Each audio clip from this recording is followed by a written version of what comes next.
Hey, welcome back to Monday, 5:30 mindfulness meditation, half hour. My name's Casey. Always great to see you.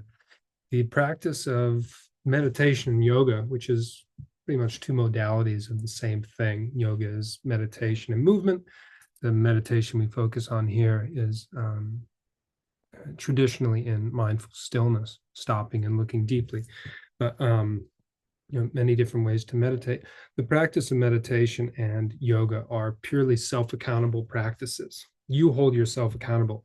I've said in the past, nobody can stop you from meditating if you really want to, and nobody can make you meditate if you really don't want to. And in terms of yoga, the practice is very personal and very relative.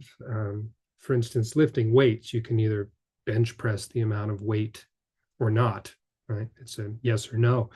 In yoga, it's very difficult, if not impossible, to discern what the best downward facing dog is because it's based on a wide variety of factors that vary from moment to moment, breath by breath.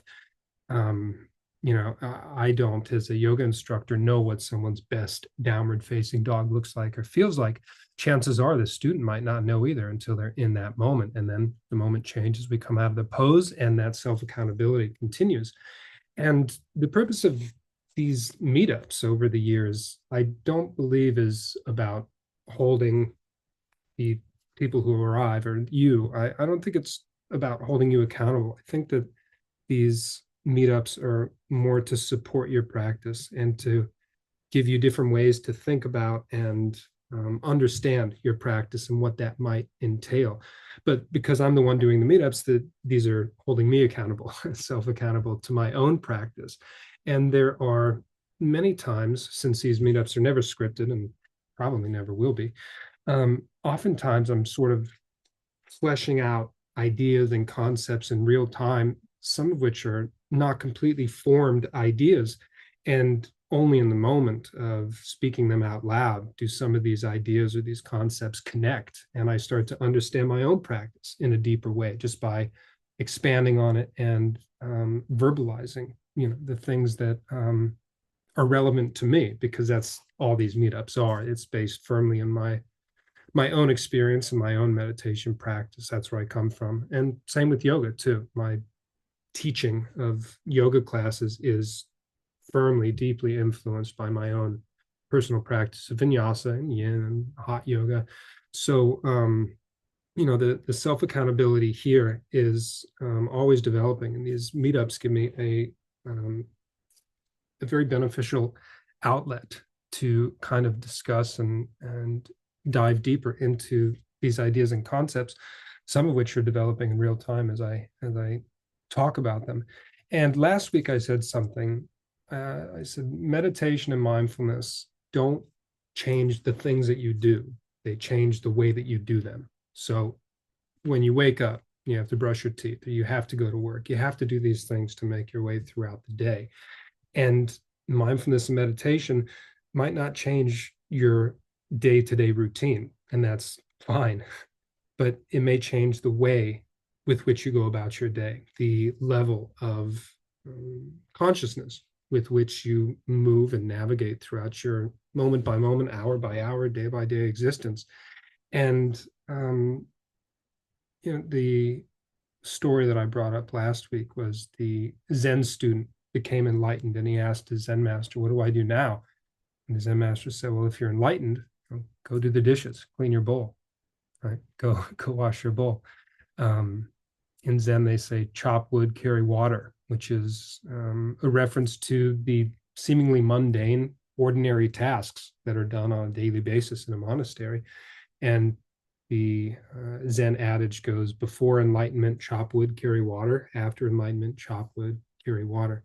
And so the idea that our day-to-day events might not change drastically in the short term, but the level of awareness that we use, that we utilize, the energy of mindfulness that we use is integrated into our actions, which make the events new. Right? There's a Zen master who said, "Everything I touch becomes new."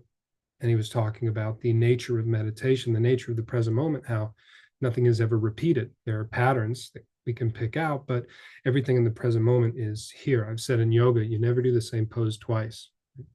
The downward facing dog you're in now is not like the ones before, in form and in name, perhaps, but the moment experience, you're in there. The next downward facing dog you do won't be like the previous one or the next one. And it may feel like we're going through the motions at times, even in our meditation practice. And recognizing that that is what we're thinking, the relative nature of our moment by moment experience.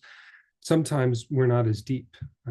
I've mentioned mindfulness as being like a light that doesn't necessarily flick on and off. It's more like a dimmer switch, which the light can be on, but sometimes it's brighter and sometimes it's less bright. But with enough practice, we always have a kind of light or a thread of mindfulness that is moving through everything that we do.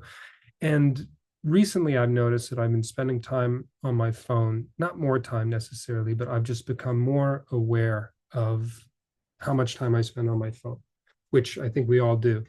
At least in America, in the Western world, we're very tech centric, right? And maybe I'll sit down and watch like YouTube videos or something for like 2 hours. And afterwards, I noticed I was feeling kind of guilty, or I'd be on my phone, swiping or whatever. And you know, an hour would go by and I think, oh God, I just wasted an hour of my life. I don't have a lot of hours left. I mean, how we don't know how much time we have left, how many more years. And do I really want to spend it on my phone? I thought, well, okay, let's let's take that thought and follow it through. What would you rather be doing right now if you weren't on your phone? I said, well, I could be reading. And I thought to myself, well, grab a book then, read. So I grabbed a book and I sat down and I read for 3 hours straight. And afterwards, I closed the book and I thought, okay, how do I feel now? I said, pretty much the same. I'm not like, my mind feels a little less frazzled, right? Because I am very aware of the neurochemical addictive nature of social media. It's geared to keep you swiping or doom scrolling or watching movie after movie, video after video, the endless cycle that those videos provide. It is certainly addictive just by its very nature. And I recognize that. I actually put a timer on your iPhone. You can put a timer on certain apps if you want. And I put a 20-minute app on, I think 20-minute limit on my Facebook app because, I want to make sure, again, self-accountability. I don't mind, going down a rabbit hole on YouTube or anything, but I want to make sure that I'm doing it intentionally, right? The intention behind what I do is very important to me. And so I thought, well, okay, so reading is cool. And I obviously do a lot of that, but do I feel better or worse than I was just feeling on my phone? Well, I feel about the same. Thought, well, what if you take a walk? What about that? I remember a time long ago where I had to do 7 yoga classes a week, or I would feel horrible. I would feel anxious. I would feel like I was going to jump out of my skin. If I did 6 yoga classes, it wasn't enough. If I did 7, then I was good. And if I could get an 8th in there in the week, then awesome. My sense of well-being was predicated upon the amount of yoga classes that I did. A few weeks ago, I taught quite a few yoga classes, but I practiced 6. I did 6 yoga classes in a week, which is more than I'm used to practicing now. And I thought after doing 6 classes, I was thinking to myself, how do I feel now? Do I feel better or worse than, doing 2 classes, which I had been doing for a little while, a minimum of 2 classes? I thought, I don't really feel like night and day. It doesn't really feel like, oh my God, it feels so much better having done all those yoga classes. I feel pretty good after 2 yoga classes too. And so the intentionality behind how much yoga I do, how I feel, right? Not just what I'm doing, but how I'm doing it. If I want to look at videos on my phone for a few hours, that's great if that's really what I want to do. Right? And I started thinking about the time spent on screens. And I thought, well, what about the people in the tech industry who are just sitting in front of the screen like 40 hours a week?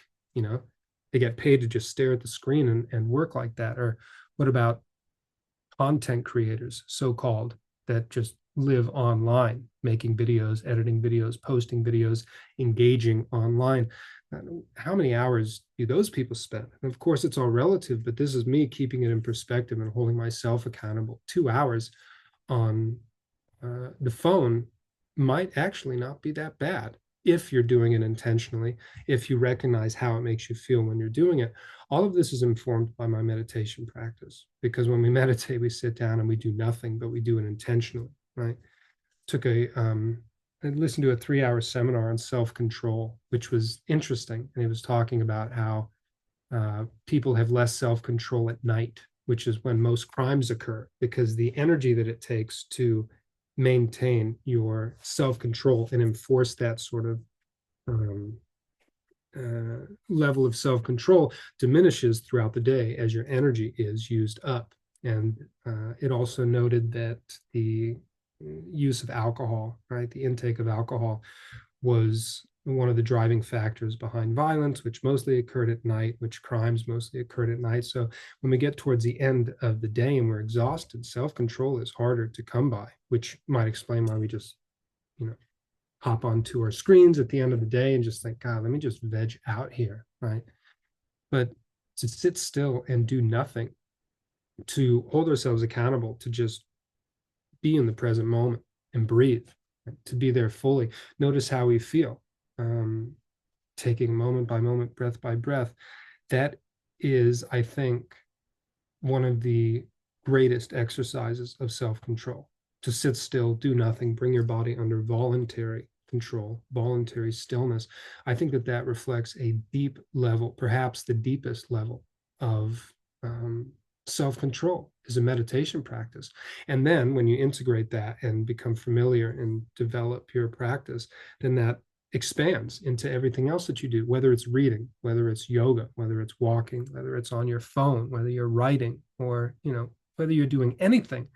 um, Whatever you're doing, if you do it mindfully, then you're not wasting your time. That's the conclusion that I came to just last night, and I wrote that down. Whatever I do, as long as I'm doing it mindfully, as long as I'm there, right? Chop wood, carry water. As long as I am present and aware of what I'm doing, then it's not a waste. And if I'm not aware, then that's part of it too. But the more we practice meditation, the more that awareness is available to us, right? The mindfulness there. And there's a saying in Zen: when hungry, eat; when tired, sleep. When you're hungry, eat food; when you're tired, sleep.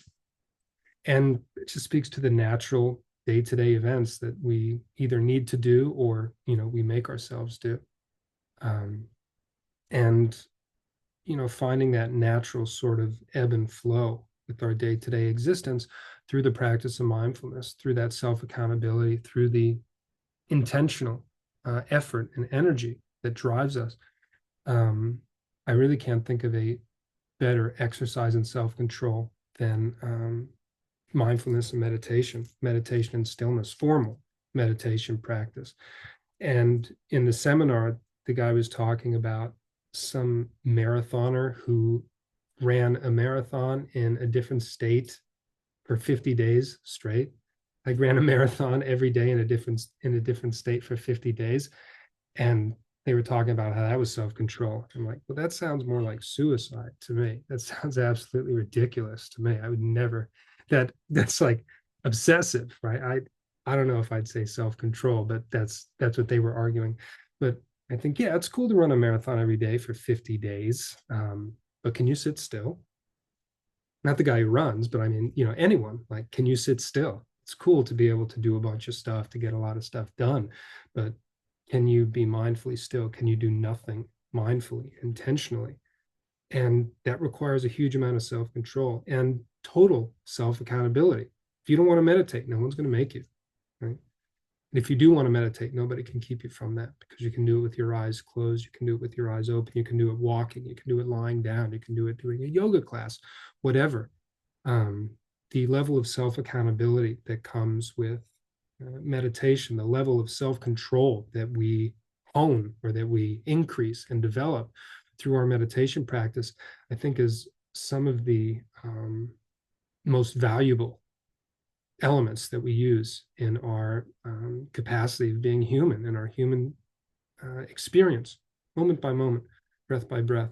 So whether you think you're wasting your time or not, it's worth looking into and recognizing, oh, okay, how much time have I spent on my phone? Just checking in, which is all meditation is. Just check in and notice how we're feeling, what we're thinking in our, moment by moment awareness.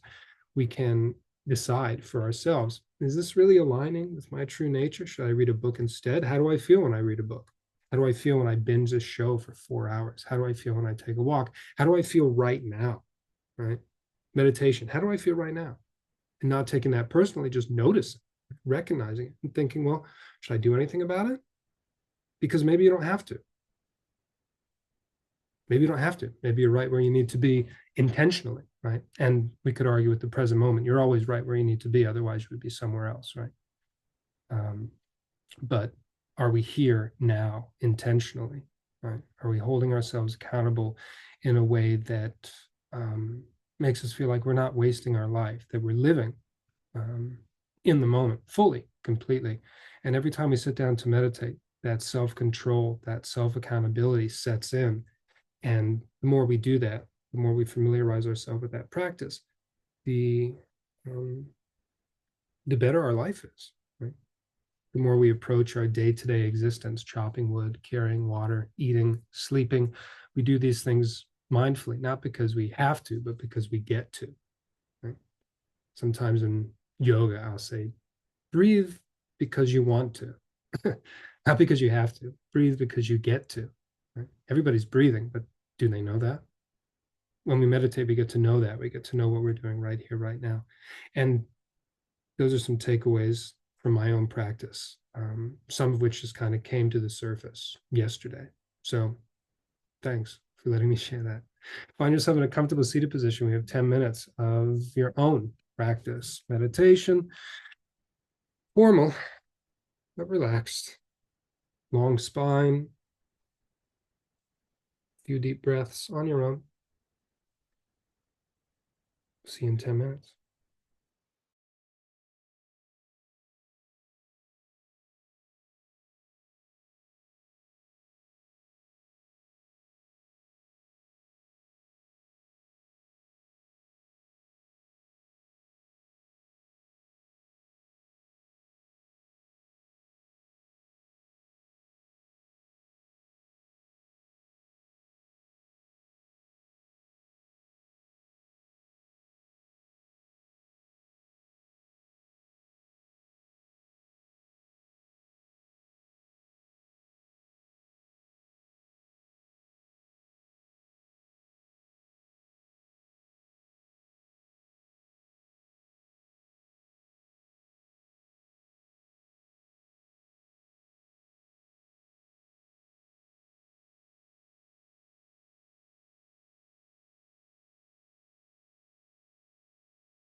Deep breaths on your own.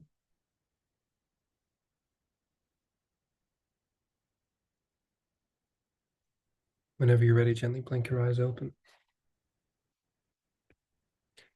The two steps of meditation are to stop and to look deeply. And the practice of looking deeply with enough consistency begins to expand into every part of our life. Through that looking deeply, you might start to notice some behaviors or some patterns that might not serve you. They may be outright contradictory to what really works for you, your truest expression of self. When you pick out those patterns, I encourage you, try not to beat yourself up. Just continue looking deeply. Notice how that um, pattern translates into your life. And through mindfulness, see if you can develop a way through it that translates better to your overall well-being. So just want to thank you for sharing your practice with me. Let me share my practice with you. Have a good week. Thanks.